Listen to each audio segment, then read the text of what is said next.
السلام علیکم ورحمۃ اللہ وبرکاتہ۔ عزیز طلبہ، اللہ تعالیٰ کی ذات سے امید ہے کہ آپ سب خیریت سے ہوں گے اور آپ نے گزشتہ سبق جو دیا گیا تھا وہ بھی یاد کر لیا ہوگا، اور آپ نے یہ وزن اور موزون کی جو اصطلاحات ہم نے پڑھی تھیں اور وہ آپ نے یاد کر لی ہوں گی۔ پھر کل ہم نے کچھ مزید مثالیں پڑھی ہیں ثلاثی مجرد کی، وہ بھی آپ نے نوٹ کی ہوں گی، لکھ لی ہوں گی اپنے پاس۔ تو آج ہم انہی مثالوں کو مزید وضاحت کے ساتھ اور مزید مثالیں پڑھیں گے۔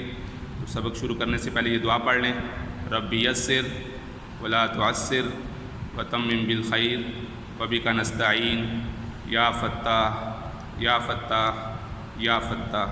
اب آپ کتابیں کھول لیں۔ ہم یہ الدرس الرابع وزن اور موزون پڑھ رہے ہیں، اور ہم نے گزشتہ اسباق میں وزن اور موزون ان دونوں کی اصطلاحات کو ہم نے پڑھا ہے کہ وزن کسے کہتے ہیں اور موزون کسے کہتے ہیں۔ تو بیٹا آپ بتا دیں کہ وزن کسے کہتے ہیں؟ جی بتا دیجئے۔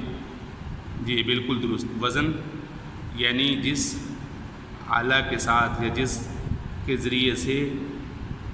ذریعے سے چیزوں کا وزن کیا جائے۔ اور موزون کسے کہتے ہیں؟ وہ چیزیں جو ناپی جا رہی ہوں اس کو موزون کہتے ہیں۔ تو یہی تعریف ہے کہ ناپنے والے بارڈ کو وزن کہتے ہیں، جس کے ذریعے سے وزن کیا جائے، اور جو سبزیاں ناپی جا رہی ہوں ان کو موزون کہتے ہیں۔ جس کے ذریعے سے وزن کیا جائے اس کو وزن کہتے ہیں، بارڈ یا جو بھی کلمہ ہو، جس کلمہ کے ذریعے سے، اگر آپ یہاں آئیں گے افعال میں آئیں گے تو اس کو کلمہ کہیں گے۔ جس کلمہ کے ذریعے سے وزن کیا جائے ان کو وزن کہتے ہیں، اور جن کلمات کا اور جن افعال کا وزن کیا جا رہا ہوتا ہے ان کو موزون کہتے ہیں۔ پھر دوسری بات ہم نے یہ پڑھی تھی کہ وزن تبدیل نہیں ہوتا اور موزون تبدیل ہوتے رہتے ہیں۔ اس کی ایک مثال یہاں آپ دیکھیے، فعالہ۔ ہم نے کل اس کے 3 وزن پڑھے تھے کہ اس کے 3 وزن ہیں۔ دیکھیے ہم نے وزن میں جا کے اس کے یہ وزن پڑھے ہیں: فعالہ، فاعلہ اور فاعولہ۔ یہ 3 وزن ہوتے ہیں۔ تو ثلاثی مجرد، یہ جو ہم نے پڑھا تھا ثلاثی مجرد کے جو کل اوزان ہیں فعالہ، فاعولہ اور فاعلہ، یہ واحد مذکر غائب کا صیغہ ہے، اور جو اس کے وزن پہ موزون کفرہ، کسبہ اور اس طرح سامیہ، کارما یہ بنتے ہیں، اور اس کی بہت سی مثالیں وہاں پر کتاب میں بھی ذکر کی گئی ہیں۔ تو یہ ہم نے پڑھا تھا کہ وزن تبدیل نہیں ہوگا، موزون بدلتا رہے گا، موزون میں تبدیلی ہوتی رہے گی۔ اب یہاں دیکھیے گا، یہ جو مثال ہم نے ذکر کی تھی فعالہ، اور اس کے جو ارد گرد جو افعال لکھے ہوئے ہیں سارے کے سارے اسی وزن پر ہیں کہ یہ ماضی کا واحد مذکر غائب کا صیغہ ہے۔ اچھا، اگر ہم اس صیغے کو بدل دیتے ہیں، دوسرا صیغہ بدل دیتے ہیں، تو اس کا بھی دوسرا وزن یہاں پر آ جائے گا۔ تو اس کا جو دوسرا وزن آئے گا اس کی مثال ذرا دیکھ لیجئے۔ دیکھیے جیسے میں مثال کے طور پہ لکھتا ہوں فعالہ۔ اب یہاں دیکھیے اس میں میں نے آخر میں الف کو بڑھا دیا، تو وزن میں چونکہ میں نے الف کو بڑھا دیا، اگر اس کو تھوڑا سا اس طرح لکھنا ہے فعالہ، فعالہ، تو اب اس کو آخر میں دیکھیں میں نے الف کو یہاں بڑھا دیا، تو اب یہ وزن کے اندر الف بڑھ گیا۔ تو جب آگے ہم افعال لکھیں گے، جیسے نصرہ تھا تو اب اس کے ساتھ نصرہ آ جائے گا۔ یہ تثنیہ کا صیغہ ہے، تثنیہ کا صیغہ ہو جائے گا، تثنیہ کا نصرہ، اور یہ پہلے نصرہ تھا اور یہاں پر بھی اب الف بڑھ گیا۔ تو اگر جمع کا لکھنا ہے، جیسا کہ آپ گردان پڑھ چکے ہیں فعلو، فعلو، تو اب جو گردان صیغہ بنے گا تو وہ بنے گا نصرو۔ تو اب یہاں دیکھیے یہاں پر آخر میں یہ بڑھ گیا۔ تو کہنے کا مطلب یہ ہے کہ وزن کے اندر جیسے تبدیلی ہوتی چلی جائے گی، اسی طرح موزون میں بھی تبدیلی ہوتی چلی جائے گی۔ اب یہ ایک وزن ماضی کا واحد مذکر غائب کا صیغہ لیا گیا ہے، اور اس میں یہ جو افعال لکھیں سارے ماضی کے واحد مذکر غائب کے ہیں۔ کتبہ یہ بھی ماضی کا واحد مذکر غائب ہے، فتح، خلق، ذہب، حسد، کسب، کفر، اس نے لکھا، اس نے کفر کیا، یہ ماضی کا واحد مذکر غائب کا صیغہ ہے۔ تو اب شکلیں بدلتی جا رہی ہیں، لیکن یہ الفاظ بدلتے جا رہے ہیں، لیکن ان کے اوپر حروف کی تعداد اور ان پر حرکات کی جو حرکات کی ایک ترتیب دی گئی ہے وہ ترتیب وہی ہے۔ تو ہم کیونکہ یہاں تک پڑھ چکے ہیں، ہم آگے بات پڑھتے ہیں۔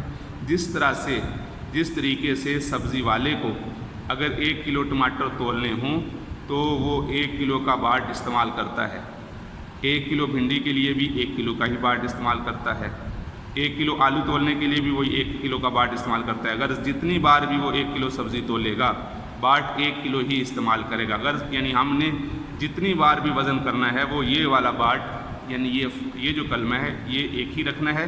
سبزیاں جیسے یہاں سبزیاں بدلتی رہیں گی، یہاں افعال بدلتے رہیں گے، باٹ تبدیل نہیں ہوں گے۔ اسی طرح فی الماضی چاہے اس کے عین کلمہ کی حرکت ضمہ ہو، فتح ہو یا کسرہ ہو، اس میں استعمال ہونے والے حروف اگرچہ تبدیل ہوتے رہیں گے مگر ان کے وزنوں میں جو حروف فا عین لام تبدیل نہیں ہوں گے اور ان کی حرکات بھی تبدیل نہیں ہوں گی، یعنی یہ 3 ہی حرف رہیں گے، ان کے اوپر جو حرکات آئیں گی وہ بھی اسی طرح رہیں گی۔ البتہ وزن عین کلمہ کی حرکت موزون کے عین کلمہ کی حرکت کے موافق بدلتی رہے گی۔ اب جیسے ایک مثال یہ ذکر کر دی فعلا، اب ہم آگے دیکھتے ہیں جو اگلی 2 مثالیں ہیں۔ یہاں دیکھیے فعیلہ، اب اس کی جو مثالیں ہیں سامیہ، فعیلہ، اب یہ درمیان میں جو عین کلمہ ہے اس میں کسرہ آ گیا، زیر آ گئی، تو اب یہاں پر بھی یہ جتنے حروف ہیں جن پہ عین کلمہ میں زیر ہے وہ اسی وزن پر آئیں گے۔ جب بھی ان کا وزن کرنا ہوگا تو ہم اسی سے کریں گے۔ سامیہ، اب یہ بھی ماضی کا واحد مذکر غائب کا صیغہ ہے، تو گویا کہ ماضی کے واحد مذکر غائب کے صیغے میں یہ کل 3 اوزان آ گئے، ایک فاعلہ، ایک فاعولہ۔ وہاں جیسے نصر تھا تو نصر کا ترجمہ تھا اس نے مدد کی، اب یہاں سامیہ آ گیا تو سامیہ کا بھی معنی یہی ہے اس نے سنا، اس نے علم حاصل کیا، اس نے پیا۔ تو اب یہ جو فاعلہ ہے یہ ماضی کا واحد مذکر غائب کا ہی صیغہ ہے، اور صرف تبدیلی کیا ہوئی ہے کہ عین کلمہ میں کسرہ آ گیا، اس وجہ سے سارے آپ اوزان میں دیکھ رہے ہیں، موزون میں دیکھ رہے ہیں کہ اس میں بھی کسرہ آ گیا۔ اس کے بعد ہم آگے چلتے ہیں جہاں پر کہ اس میں ضمہ آ جاتا ہے، درمیان میں عین کلمہ میں دیکھیں ضمہ آ گیا، تو اب یہ بھی سارے ماضی کے واحد مذکر غائب کے صیغے ہیں۔ کرومہ، اس نے عزت کی، فقوہا، اس نے سمجھا۔ تو اب یہ دیکھیے فاعولہ، یہ سارے واحد مذکر غائب کے صیغے، وہاں نصر تھا اس نے مدد کی، یہاں سامی ہے اس نے سنا، یہاں کرومہ ہے اس نے عزت کی۔ تو آپ دیکھ رہے ہیں کہ اس نے عزت کی، اس نے، اب یہ مذکر ہے اور غائب ہے، کی یہ ماضی کا لفظ ہو گیا، سامیہ سنا۔ تو اب یہ مطلب کہنے کا ہے کہ سامیہ، کرومہ، یہ وزن واحد ماضی کا واحد مذکر غائب کا صیغہ ہے۔ تو میں نے ابھی آپ کو بتا دیا کہ اگر یہ صیغہ تثنیہ کا ہوگا تو اس کا وزن اور ہوگا، اور اسی طرح جمع کا صیغہ ہوگا تو اس کا وزن اور ہوگا۔ تو جس طرح اس کے جو 14 صیغے گردان کے ہیں ماضی کے، تو گویا کہ یہ 14 اوزان ہو جائیں گے، اور فعلا، فعلا، فعلو، فعلت، فعلتا، فعلنا، یہ اس کے پورے اوزان ہیں، اور ان اوزان پر آنے والے جتنے بھی افعال ہیں، جیسے مثال کے طور پہ سامیہ ہے تو جب اس کے تثنیہ کا صیغہ بنانا ہوگا تو یہ سمیعہ ہو جائے گا۔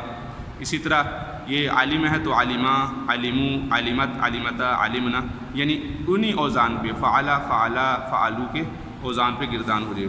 تو مجھے امید ہے کہ یہ آپ عزیز طلبہ اچھی طرح سمجھ گئے ہوں گے کہ اوزان ماضی کے واحد مذکر غائب کے صیغے میں ثلاثی مجرد کے 3 اوزان ہیں، یعنی عین کلمہ کی حرکت تبدیل ہوگی، اس پر فتح بھی آئے گا، اس پہ کسرہ بھی آئے گا، اور اس پہ ضمہ بھی آئے گا، جبکہ فا اور لام کلمہ کی حرکتیں تبدیل نہیں ہوں گی۔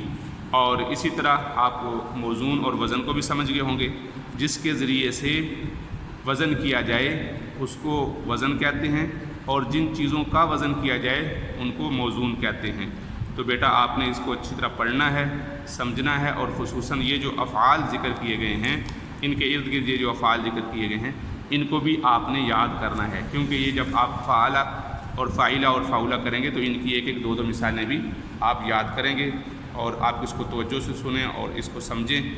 مجھے امید ہے کہ آپ کو یہ سمجھ آ گئی ہوگی. السلام علیکم ورحمۃ اللہ وبرکاتہ.